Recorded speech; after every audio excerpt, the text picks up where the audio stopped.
Greetings, hi, hello. I'm Fire Lotus the Witch, and welcome to and/or welcome back to my YouTube page. This video is going to be kind of short, but I wanted to introduce myself and talk a little bit about what you may see on this page. Sorry if the lighting is all weird. I currently shoot in front of my bay window, and there's a lake in front of that, and the sun is just hitting it. So let's try to adjust this. It's a learning curve, y'all. It's a learning curve. All right. All right. So, I started practicing officially out of the witch's broom closet at the age of 13. Is when I came out to my mom primarily, but Southern families. By the end of that night, everybody in the family knew. I originally started out Wiccan. Hoy, we're not even going to talk about that. Also, you may hear comments like that here in this community. Not all witches are the same, just like not all Christians are the same. So therefore, even though Wiccan or Wicca may have some negative connotations to it or teachings to it, does not make every Wiccan the same. But anyways, so I started out Wicca, and then around the ages of about 16 and 17 is when I was like, we'll say 17 to 18. I was like, this may not be for me. It was kind of controlling in a way, because they wanted you to do how it's taught in most books. They wanted you to do what they taught you, exactly how they taught you, and nothing more, nothing less. You could not add your own flair to it because it would go against the grain, if you would. And that doesn't fit right with me. In order to learn and grow as a practitioner, once you learn the basics, then that is when you eventually get to follow your intuition. Now, with that being said, you're probably going to be like, well, Lotus, are you saying that you can't always follow your intuition? Yes and no. It just depends on what you're doing. Anyways, ADHD, all right? Welcome to it. It wasn't shortly after that I kind of just started reading on different topics, and then what I would primarily do is take what resonated with me and apply that to my belief. And then eventually, in like my 20s, I realized that if I just started what I've called and what I was taught, speaking from the soul or singing from the soul, basically it's fully letting your intuition fully tap in and just go with it. So that's what I do. And then in the past 4 years, I discovered, I believe it's been about 4 years now, Appalachian folk magic, which is weird because I was born and raised in the foothills of the Appalachians and had no idea that most of the old wives' tales, lores, legends, and weird little antidotes that I was taught, that was in fact witchcraft. It in Appalachia community, and y'all are going to hear all different pronunciations of that term from me, all right? You'll eventually hear my country accent as well. I have a lot of different dialects of them. But anyways, in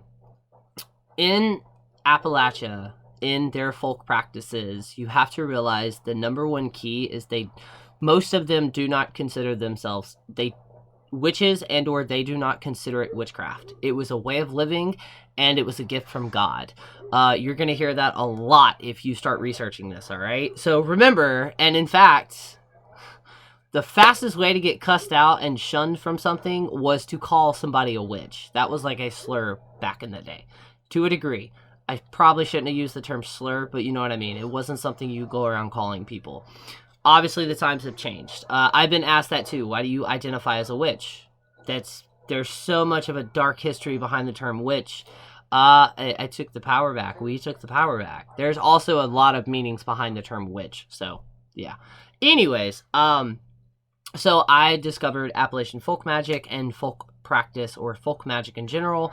In the process of researching Appalachian folk magic, I learned about conjure work, and there's something deep down inside me that was just like this. So that is my practice, along with death magic. I did not even know that was a thing.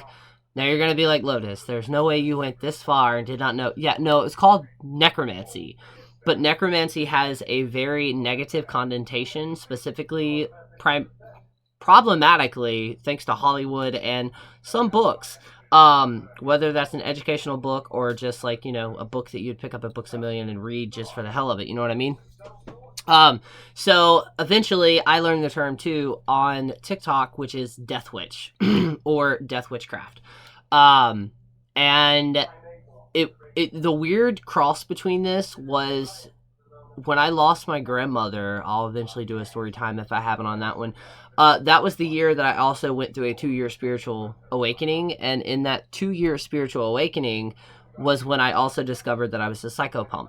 And I started practicing death magic before I fully understood what a death witch was. So, easiest way, I'm a witch who practices all different types of magic, all right? I learn, I grow, and I keep the secret and knowledge of anything that I can get my hands on, which is where a lot of people are like, Lotus, that's a red flag. No, I research, collect the books, but there are a lot of things that I actually do not practice, okay? But anyways, I believe it is in the responsibility of a witch, especially a modern day witch, to grab every amount of knowledge, lore, legends, and stories as they possibly can and keep them to make sure they do not die off. Appalachian folk magic, which I will be making a more in-depth video on, at least from my perspective of how I've seen it, it is having a resurgent right now due to the fact, along with conjure workings, due to the fact that a lot of the younger people are no longer carrying on those traditions, and it's getting lost, it's getting forgotten, and then eventually it could potentially just die out completely, which is one of the reasons you're seeing the resurgence in it. Also, if you like that topic, it's not on folk magic, it is on traditional witchcraft though. There's a very cool interview that I did with a traditional witch on my podcast, Fire Lotus the Witch. You can find it on Spotify, Applecast, Anchor, most other platforms. It's called A Walk with a Traditional Witch, and that is honestly, to this date, that's one of the most popular episodes that I have. But that conversation is very cool because we have similar interactions in different ways. So yeah, go check that out. You can also find it in my link tree listed below. But anyways, that's what I am now. The newest thing to that I'm also an oracle reader, which is going to play into this, which is I also stepped into the ownership and the recognition, stepping into that power of me being a medium. I've interacted with the paranormal since I was very young. Seen things, spirits. The very youngest, I was in a crib. It was the very first time I remember seeing a spirit. And that has evolved. I'm claircognizant. I hope I said that right. Clear knowing, clairsentience, and a couple of other clairs, which go hand in hand with ghost spirits and things like that.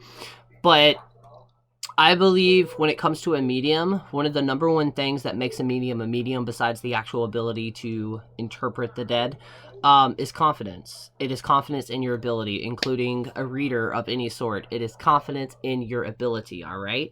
And it just so happened within this year, not this year, but the timeline of me becoming a content creator, I discovered the deck that I use, which is Flowers from the Dead Oracle. Unfortunately, it is no longer in print, but that deck is specifically and was specifically purposely designed to build the confidence in the reader. Now, the reason I'm bringing this up, for one, I get a lot of people asking me, what deck do you use? But it's also, that's a great way of looking at other decks. Try to find a deck that doesn't come with a book. It is just a deck of cards, because you're intuitively having to tap into something that you already have. Psychic abilities, the easiest way, I'm going to make a more in-depth video, but the easiest way to tap into it is to not try to tap into it. Do you have to force or tell yourself to breathe?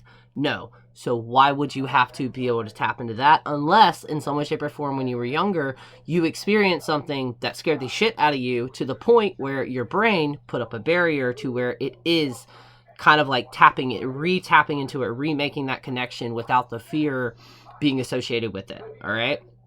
But anyways, so yeah, I've fully stepped into that, and through my card reading, my oracle cards, is how I've been honing that ability in.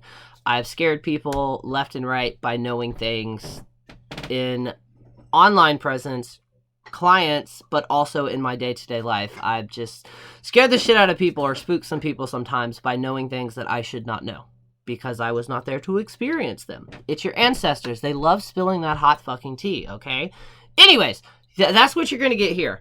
A lot of this, a lot of that. I'm one of those random people that I love collecting a lot of random information and facts, and in some way, shape, or form, that will be spitted out. I look at the world differently than a lot of other people, I like to say, so that is that. And to be honest, you're going to see me figure out and grow what will eventually become my own practice. I'm a human, but I'm also a witch. I'm a spiritual being in a humanistic body. I learn, I grow, I will probably fuck up left and right, but you know what? It's about the experience. And as long as I learn from those fuck ups, and as long as whoever you are watching this learns and or picks something up new from every video that I put out there, then I'm doing my job as a healer, a witch, a mentor, and a teacher. Okay? Now, when it comes to the technology aspect of this, you're going to definitely see me learn and grow. But I will get back into it, alright? So anyways, if you've made it this far, as always, drop the most recent book you've read, the most recent movie you've watched, and or the book that you want to read, whether that's witchcraft related or just in general. Drop it in the comments below. Make sure you give it a like, a share, and if you're not already subscribing to me and you hit that bell icon, what are you doing with your life? Anyways, but yeah, like I said, if you want to check out podcasts, TikTok, Instagram, Facebook, everything else in between, click out the link tree listed below. I've also got, literally everything is in that link tree. If you would like to have a magical consultation with me, maybe you're interested in booking a reading or some spell work or spiritual advisory, or just share something with me, you can send me an email. That'll be listed below as well. Stay tuned for the podcast episodes. Also, you should be able to stream those episodes here on YouTube. I don't know if that worked or not. I hope it did. But new episodes on the podcast will be also coming out as well. And make sure you hit that bell icon. That way, when I randomly go live and do the live witches chats, you'll get a notification to get to hang out. Because here soon, I will be doing a special live. Anyways, on top of that, last thing I'll say, we also have a Discord, 18+. It is absolutely fucking an amazing community because we all have the same thing. We're all learning and growing. No such thing as a dumb question, and there are a lot of amazing creators, practitioners, witches, mediums, psychics, you name it, they're there. So, again, Linktree, you'll be able to find everything. But yeah, until then, I'll see y'all later.